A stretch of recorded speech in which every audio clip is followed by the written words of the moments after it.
Brechea.com presenta el personaje de la semana. El personaje de la semana.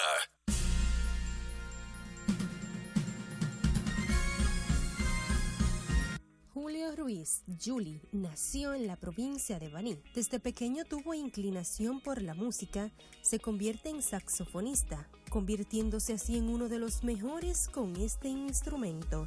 Sus pasos por la música lo llevó a tener participación en la orquesta de Panchito Martín Mena en el Hotel Napolitano. Su carrera como saxofonista no fue muy larga. Tuvo una inclinación natural hacia una de la parte más hermosa y difícil de la música, el sonido, pero ya como parte integral del resultado de una grabación. Su experiencia como ingeniero sonidista lo llevó a estar con las más importantes estrellas de la música dominicana. Fue el ingeniero de sonido más importante que en los años 1970 dio cátedra. Juli Ruiz, el mejor técnico de grabación que yo haya conocido en mi vida, tanto en República Dominicana como en cualquier parte. Así siguió su meteórica carrera, logrando una posición de respeto, admiración, dando muestra de tenacidad, talento y perseverancia. Sus esfuerzos llegaron a lo máximo que anhela cualquier profesional, sin importar el área donde se desenvuelva, ser reconocido y premiado por sus más grandes méritos, logrando varios Grammys por su trabajo en grabaciones con Juan Luis Guerra. El merengue tiene su grandioso sello sonoro gracias a la astucia y tenacidad de este excelente hombre, que fue desarrollando toda su gama de colores donde se recreaba dejando su inmenso legado. Muchos jóvenes aprendieron de su mano, convirtiéndose luego en grandes profesionales de sonido. Un gran tributo de amor, respeto y gratitud para nuestro querido ingeniero de grabación, inmortalizando su nombre en cientos y cientos de créditos en los CDs grabados durante más de 4 décadas de trabajo. Murió en el 2002 en la ciudad de New York. Juli Ruiz, el hombre que transformó el sonido del merengue, es nuestro personaje de la semana. Brechea.com presentó el personaje de la semana. El personaje de la semana.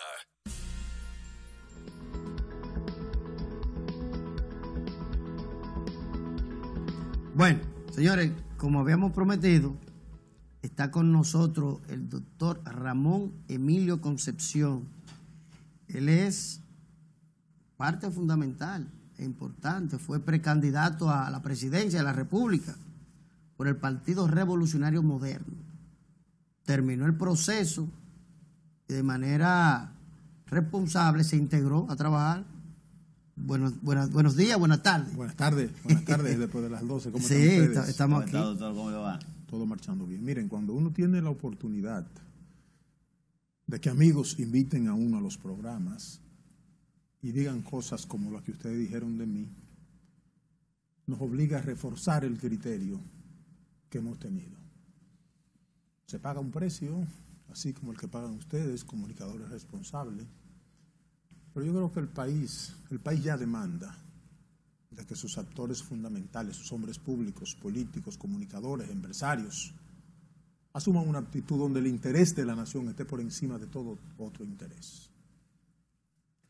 A mí me ha tocado, y recuerdo a Su Eminencia Reverendísima Nicolás de Jesús López Rodríguez, un día nos encontramos en una actividad esa que hacía la iglesia, y cuando yo lo fui a saludar, él me dijo: Ramón Emilio, te tocó joderte. ¿Cómo así, Eminencia? Dice: sí, porque parece que a ti te va a tocar decir cosas que los políticos no quieren decir en el país. Digo: bueno, reverendísimo, si es la voluntad de Dios, bienvenido sea.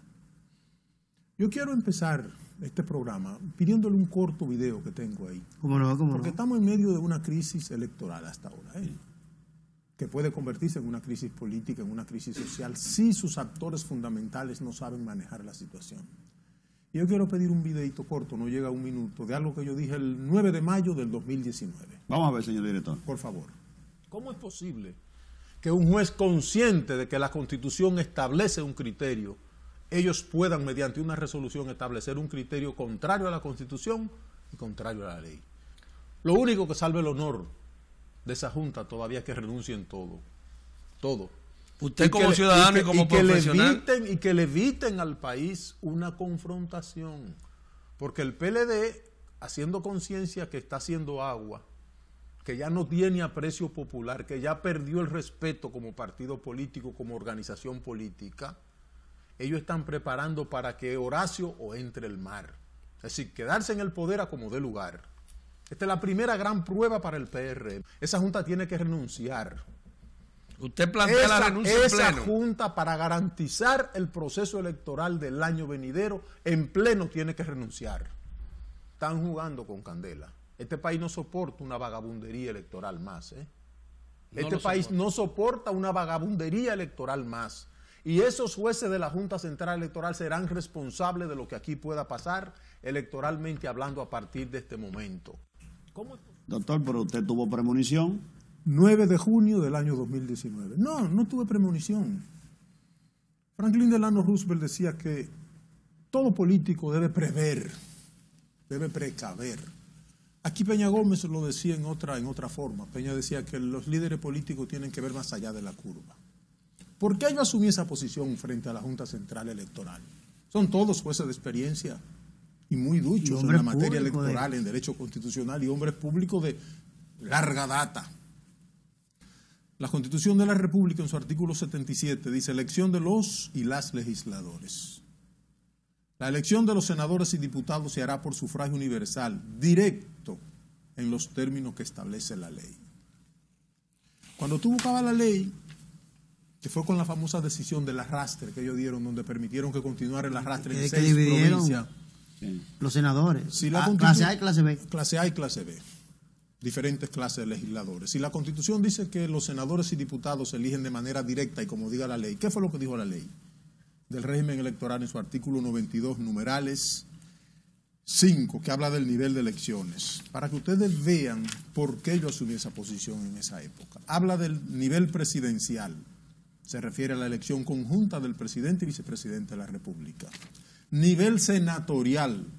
Se refiere a la elección de los senadores. Nivel de diputaciones. Se refiere a la elección conjunta de diputados por demarcación territorial, diputados nacionales por acumulación de votos y diputados representantes de la comunidad dominicana en el interior. Y por último, el nivel municipal. La ley y la Constitución fueron suficientemente claras cuando dijeron y establecieron los niveles de elección. La Junta bajo ninguna circunstancia podía mantener el voto de arrastre en esas 6 provincias, porque era dividir en clase A, como dice Caminero, y en clase B. A los legisladores. A los legisladores. Yo cuando vi eso dije, aquí hay algo raro. Pero no conforme con eso, esto le puso la tapa al pomo. La Junta Central Electoral adjudica a DigiWorld contrato de compra equipo por $19.9 millones. ¿Quién era DigiWorld? DigiWorld había recibido de la Oficina de Contrataciones Públicas del Estado una contratación, valga la redundancia, por $433,000 para suplir unos equipos a la Opti. $430,000. Aquí está la resolución donde le pagaron todo el dinero en la fecha acordada, no cumplió. Opti se quejó y llevó a la Dirección General de Contrataciones Públicas la queja. ¿Qué hizo la Dirección de Contrataciones Públicas? Suspendió. Opti pedía suspensión definitiva, pero entonces la Dirección de Contrataciones Públicas la suspendió por un año. De hacer transacciones. No podía ser suplidor del Estado bajo ninguna circunstancia. Oigan bien, pueblo. Entonces la suspenden desde el 2012 por un año, debió reactivarse en el 2013, ¿verdad? No, se quedó sin reactivarse. ¿Ustedes saben cuándo se reactivó esa DigiWorld? Para que ustedes vean y no vayan a pensar que es un invento de Ramón Emilio. Le voy a enseñar la documentación para que ustedes vean cuándo se reactivaron ellos, que debieron hacerlo un año después. Fecha de actualización, aquí se ve. Aquí. Ayúdame. Fecha de actualización, mírenlo ahí. 1 de febrero del 2019. Aquí de frente. Aquí. Esta parte es roja, vamos a ver. 1 de diciembre. De febrero. 1 de febrero del 2019. Se reactivaron. Se reactivaron, mírenlo ahí. Es decir, que tuvo 6 años prácticamente 6 años sin hacer ningún tipo de transacción. Y vienen y se reactivan el día 1 de febrero del 2019. ¿Y el concurso fue?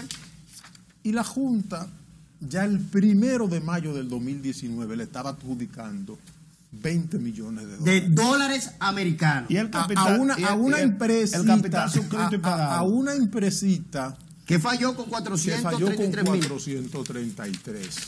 Y yo seguí las investigaciones. Resulta que el señor Henry Antonio Báez García, hijo de una subadministradora de una dirección estatal, yo preguntaba, como el director de elecciones de la Junta, Miguel Ángel García, yo preguntaba si podía haber alguna el director de informática. Y yo preguntaba si podía haber alguna Relación. relación.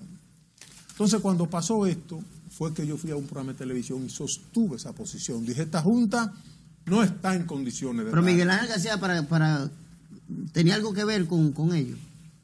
Mira, parece que hay una parentela. Yo no pude establecerla, pero me dijo un amigo que trabaja en la Junta que hay una parentela entre el representante de DigiWorld y el hombre que dirige la adjudicación de los equipos. Wow.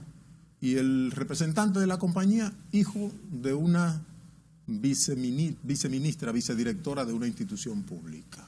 Es así que andan las cosas. Cuando yo veo eso, digo, esta Junta se acaba de descalificar. Atención. Porque son OEA. abogados con suficiente experiencia, los que están violando la Constitución y la ley, y le están adjudicando un contrato de 20 millones de dólares, 19.9, 20 millones, a una empresita que estaba suspendida porque no cumplió un contrato con una oficina pública por 433 mil dólares. Pero a todas luces, doctor, esos equipos que trae DigiWorld aparentemente funcionaron.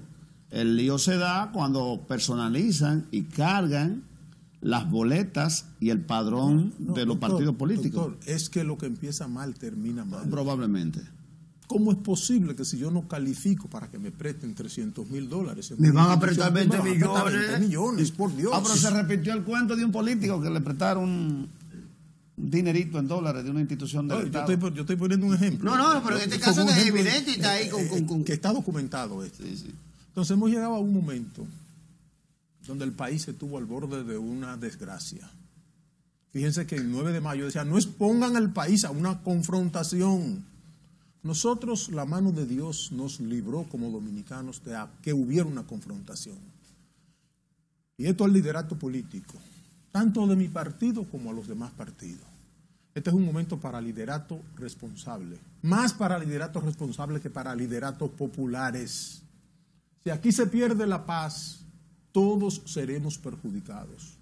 Pero los dominicanos hemos pagado un precio muy alto por la democracia, aún trunca todavía como va. Ningún país en el mundo ha pagado un precio tan alto como hemos pagado nosotros por querer vivir en democracia. Y el liderato político no puede, bajo ningún concepto, poner sus intereses personales e intereses partidarios y grupales por encima del interés general y el bienestar general de la nación.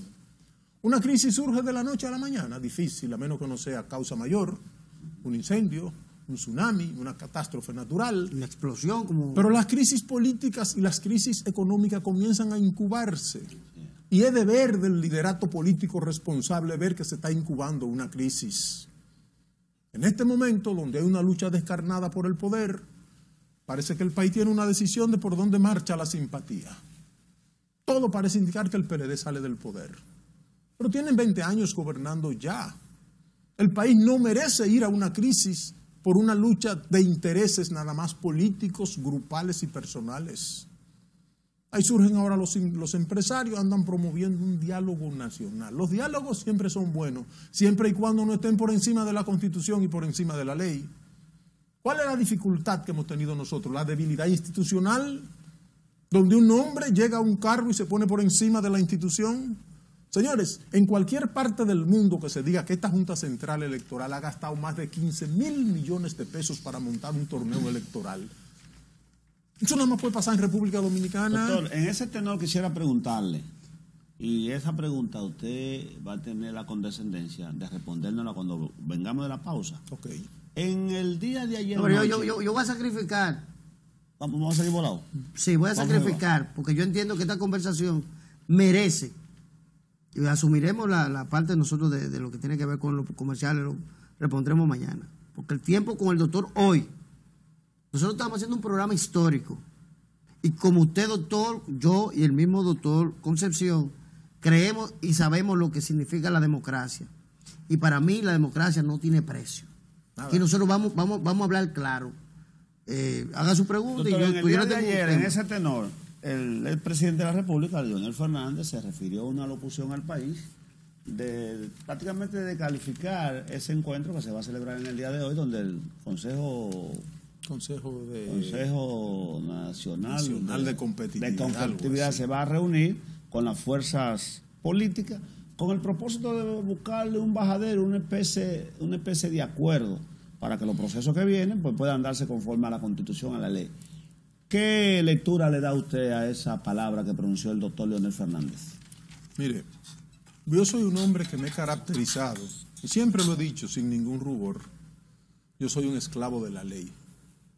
Conmigo no se puede temer, porque a mí usted me arrodilla con la ley. Ahora, yo con la ley arrodillo al más poderoso, jerárquicamente hablando, de un país, si la ley está de mi parte. Usted pretender que un Consejo Nacional de Competitividad, que constitucionalmente está compuesto, además de Monseñor Agripino, por ministro del Estado, es un poco delicado. Es un poco delicado. El problema es que la Junta Central Electoral no tiene credibilidad suficiente. Y usted dirá, bueno, pero usted en mayo pidió la renuncia. ¿Usted le está pidiendo ahora? No, imposible, porque estamos en medio de la crisis. Estamos en medio de la crisis. Pero la Junta Central Electoral tiene que saber el compromiso histórico que tiene con la paz y la estabilidad de este país. Ellos están en la obligación moral de hacer el proceso electoral más diáfano que se haya hecho en la historia de la República Dominicana. Porque ¿qué pasó algo? Señores, aquí pasó algo que hacía 116 años no pasaba. En 1904 se suspendió aquí un proceso electoral porque don Juan Isidro Jiménez Morales Languasco pretendía mantenerse en el poder con toda la truchimanería que hacen los políticos nacionales. Y don Juan Isidro se armó. Se levantó en armas, le pegó fuego a la línea noroeste, después le pegó fuego al Cibao y llegó hasta el sur. Y eso obligó a suspender por primera vez en la historia desde 1844 el proceso electoral. Oiga, que creo que usted decía ahorita que podrían andar sectores interesados en querer abortar el proceso electoral. Abortar el proceso electoral aquí es llamar al país a una confrontación. Que estemos claros en eso, ¿eh? Pero claro. Por eso cuando hablo del liderato responsable más que del liderato popular, aquí todo el liderato político si tiene que juntarse para hacer un diálogo, pero no poner de lado ni la ley ni la Constitución. Porque ahí ya no son diálogos, se hacen conciliábulos que casi siempre terminan perjudicando el país. Y todo el mundo sabe dónde que caen esas negociaciones. Aquí la Constitución y la ley es suficientemente clara en materia electoral. Y esa Junta Central Electoral, el artículo 211, 212 de la Constitución, le da un poder reglamentario para lo que no prevé la Constitución y lo que no prevé la ley. Que la Junta tiene un poder sin límite, reglamentariamente hablando. Ahora, ¿tiene la Junta la credibilidad suficiente para ir al torneo electoral ahora del 15 de marzo y al 17 de mayo sin que la Junta sea más o menos, no te voy a decir supervisada? Doctor, pero tiene la Junta que tener a alguien que esté consciente de que se está montando un proceso diáfano, un proceso limpio. Eso es sine qua non para que este proceso... Doctor, pero en este caso, por ejemplo... Por ahí andamos. En este caso, se ha hablado, y yo no sé si usted lo ha escuchado, pero ayer dos personas que a veces del pueblo me dicen, pero yo escuché que Almagro está ahora mismo en un proceso como de proselitismo también, porque va a tener que someterse, si él quiere continuar en la OEA, al frente, y necesita un voto con el endoso de República Dominicana. Y si eso se da, ¿quién es que endosa? Es los partidos al gobierno. Endosarían a Almagro para un proceso, y que Almagro lo ven también como una persona que no es confiable. Se ha dicho, y quizás nosotros decimos, pero ¿y por qué entonces no confiamos en nadie? Yo pregunto, ¿Almagro da las garantías necesarias? Y pasó algo por ahí por el Perú que... En Bolivia. En Bolivia, perdón. Bolivia. Mira, tenemos un momento excepcional en la vida dominicana. Y repito, los actores públicos de República Dominicana estamos en la obligación de buscar la forma de que esta fiesta termine en paz. Pleno siglo XXI, que en República Dominicana se suspenda un proceso electoral sin que todavía se le haya dicho al país por qué. Hoy recoge la prensa que lo vamos a saber después del proceso electoral. Sí. Es peligroso, ¿eh? Porque eso debió hacerse una sesión de trabajo continuo 24, y decirle al país, miren un cónclave. miren señores, fue la oposición que adulteró los aparatos, fue el gobierno, o fue la Junta, o fueron los técnicos, pero decirle algo al país antes del torneo electoral del 15 de mayo. ¿Qué pasaría si uno de los actores principales el 15 de marzo no acepta el resultado que dé la Junta? ¿Qué va a pasar? Y aquí es muy característico, porque aquí los políticos no queremos entender que en democracia tú participas, pierdes o ganas. Una de dos. Hay que ganar. Uno gana y otro pierde en todo proceso democrático. Pero aquí el político todavía no se prepara para perder un proceso electoral. El país no se merece, esa es la verdad, el país no se merece la situación a la que le hemos expuesto los políticos en los últimos meses. Esa es la verdad. Ante esta situación que se pinta tan lúgubre, viene la pregunta elemental: ¿qué hacer? Hacer lo que manda la Constitución y lo que manda la ley. Lo único que garantiza la institucionalidad en un país es cuando usted es esclavo de lo que manda este librito y de lo que mandan las leyes complementarias. Simple y sencillamente. Y todo el que se sale de la ley, aplicarle la ley. Y le garantizo a usted que el proceso pasa sin ningún tipo de problema. La ley, en un sistema democrático, lo único que garantiza... Yo escribí ayer en mis redes sociales un nuevo contrato social, basándome en lo que Juan Jacobo Rousseau hace siglos planteaba. Sí. Los ciudadanos a veces nos despojamos de algunos derechos fundamentales que tenemos, para que el Estado nos garantice a nosotros la libertad, la vida, la propiedad, la salud, la educación, la paz. La paz por encima de todo, la paz. Entonces nosotros tenemos que ir al verdadero contrato social que decía Juan Jacobo Rousseau, donde el Estado tiene que ser garante de que esas cláusulas que componen yo cedo a tales derechos míos a cambio de que tú me protejas estos derechos. Exacto. Que el Estado se convierta en garante de ese pacto social. Es lo que hace el ciudadano cuando va a votar, ceder parte de sus derechos para que aquel cumpla con el ejercicio que usted le está poniendo en sus manos. Entonces aquí hay un grupo de políticos y un grupo de empresarios que se han asociado. Antes tú podías delimitar dónde terminaba el político empresario o el empresario político. Ha habido una especie de imbricación ahora que tú no sabes dónde termina, cuál es el político empresario y cuál es el empresario político. Porque ahora tenemos más políticos empresarios que los verdaderos empresarios. Sí. Y empresarios que se han asociado al poder político y ahora son más políticos que empresarios. La política ha sido invadida por los empresarios. Entonces esas son la gente que andan buscando un diálogo de protección de sus intereses o de los intereses generales de la nación, del bienestar general de la nación. Por lo que usted expresa, doctor, ¿usted no cree en ese diálogo? ¿Se va a realizar en el día de hoy? Mira, yo lo que creo es en la Constitución y en la ley. Nada que se haga al margen de la ley yo creo.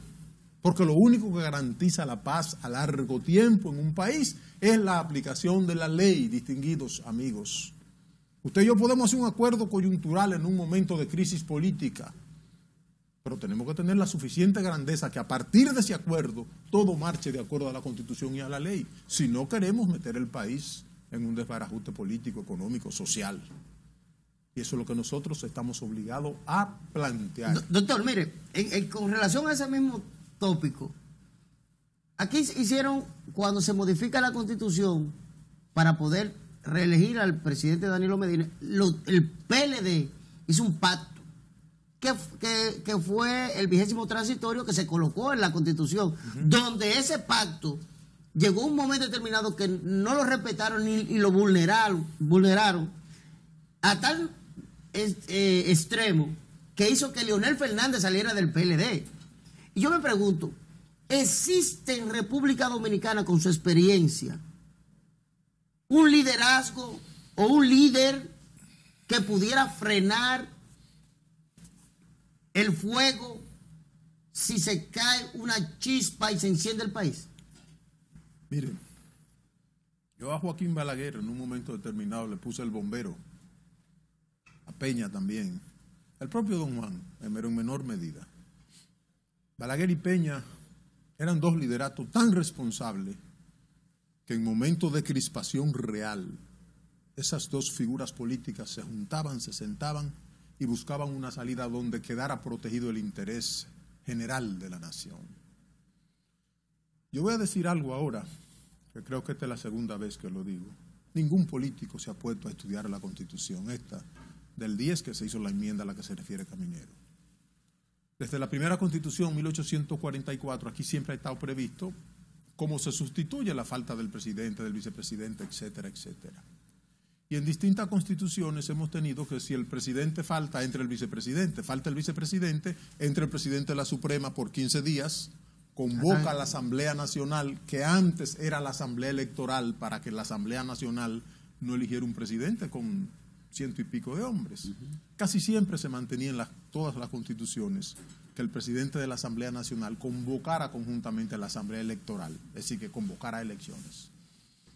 Revisen ustedes, que son muy acuciosos, la reforma de la Constitución del 10, para que ustedes vean hasta dónde el PLD fue osado.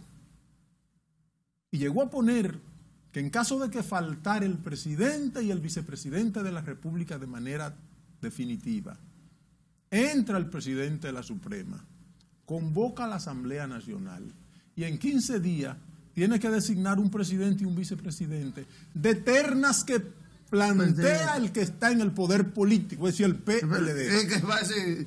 Entonces, cuando estoy hablando de la responsabilidad del liderato, tanto de oposición como del liderato que está en el poder, es que no ocasionemos una crisis política que nos haga cumplir esa parte que tiene la Constitución. Parece que usted puso un elemento ahora aquí. ¿Cuál? Yo no, la Constitución. No, el que tiene la Constitución, usted lo trajo y yo como que Aladino se me puso en el cerebro. La terna, si aquí hay una crisis política.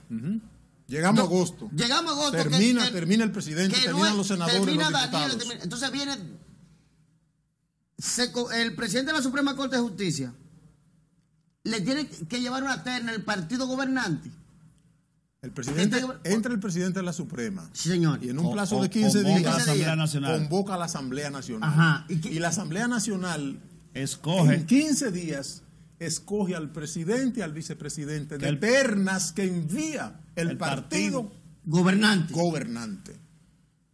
Entonces eso es lo que esa es la parte más delicada de la posible crisis. Pero, doctor, eso sería para cumplir necesariamente el periodo que le faltaría al presidente. Todas las constituciones antes decían por el periodo que le falte, excepto esta modificación. ¿Y si se da, entonces? ¿Y si se da que es el 16 de agosto? ¿Cuál es el periodo que falta? 4 años. Faltan 4 años. O el que me dé la gana, porque la Constitución en este caso no fue clara. No he levantado. Miren, yo estoy hablando con 2 amigos. No, pero espérese, doctor, que esto es muy serio. Que se han jugado su responsabilidad por la defensa de la democracia en este país. Lo que estoy planteando es para que el liderato político nacional sepa que nosotros estamos en medio de un vórtice político, que nosotros tenemos que cuidar obligatoriamente la paz y la estabilidad en el país por encima de intereses míos, tuyos y tuyos. Sí. Es eso lo que estoy planteando, nada excepcional. Sí. Es que no llevemos el país a una crisis por ambiciones políticas desmedidas, a que haya necesidad de hacer una designación de esta categoría. Presidente Medina, que termine en agosto. Pero con voto. No. Voto popular. El que llegue tiene que ser a través de los votos. Pero si se da esta crisis, doctor, si caemos en una crisis. Esa es una forma de sustitución que plantea una crisis. Doctor. No, pero no ni pensarlo, porque lo que se desprendería. Se dio una parte ahora el día 16. Lo que se desprendería de ahí. Ni siquiera, no quiere pensar. Ni siquiera pensemos que las elecciones que se van a montar, doctor, ahora este 15 de marzo pueden abortarse. Porque sería una crisis de la naturaleza. No estamos hablando de que pueden abortarse. Se abortó una ya. Lo que tenemos es que trabajar para que no se aborte otra. Y los actores que provocaron esa suspensión o esa posposición están ahí. La Junta tiene una responsabilidad histórica, y esto que lo sepan los amigos que están en la Junta. Yo he tenido relaciones buenas con algunos de ellos, pero aquí está el interés nacional de por medio, aquí está la paz nacional de por medio. ¿Qué usted espera la investigación de la OEA? ¿Sacará a reducir la verdad? Yo quiero esperar.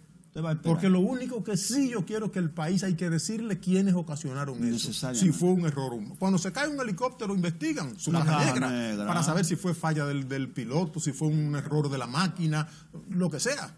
Aquí hay que decirle al país ¿Qué pasó ese día? Hay que decírselo al país. Nosotros tenemos que madurar, nosotros tenemos que empezar a que las instituciones estén por encima de los hombres. Así es. Señor, usted puede tener todas las diferencias que ustedes quieran con los Estados Unidos, todas las pueden tener, pero hay un juececito de primer grado que pone un presidente en situación difícil, porque ahí funcionan las instituciones. Y nosotros acabamos de celebrar el año 176 de vida republicana. ¿Cómo es posible que nosotros por ambición política pongamos el país que no lo merece? Porque este es un pueblo noble, este es un pueblo que a cada proceso electoral va pacíficamente, hace fila, llueve, coge sol y va y deposita su voto. Por eso decía ahorita, ese es un momento para liderato responsable. No liderato popular, el que quiera ganar nada más por ganar. No, liderato responsable. Que sepa que este país no puede volver a época de montonera. Así es. Sí, nosotros cambiamos un presidente mensual. Sí. Nosotros tuvimos presidentes que duraron horas. Sí. Porque al cacique del Cibao o el del sur no le convenía. Entonces, ¿cuándo vamos nosotros como sociedad? ¿Cuándo vamos a madurar? Que los hombres entendamos que somos aves de paso. Lo que es eterno es la nación. Bueno, doctor, resultó corto el tiempo. Pero porque conversar con usted uno coger lápiz y papel para aprender. De todas maneras, nosotros le agradecemos su exposición y decirle que la puerta de este espacio está más que abierta. Usted no tiene ni que anunciarse. En momentos de dificultad, refugiarnos nuestros padres fundadores. Pueden decir lo que le dé la gana, incluso los que han querido disminuir a Duarte. Imitar a Duarte, imitar a Sánchez, a Mella. Es el refugio en los hombres que tuvieron el sacrificio de bienes, vida y familia para legarnos. Señores, conversamos con el doctor Ramón Emilio Concepción, una muralla de moralidad y de ética. Ahora que sí, este país se ha perdido de él. Nos vemos mañana. A votar el 15.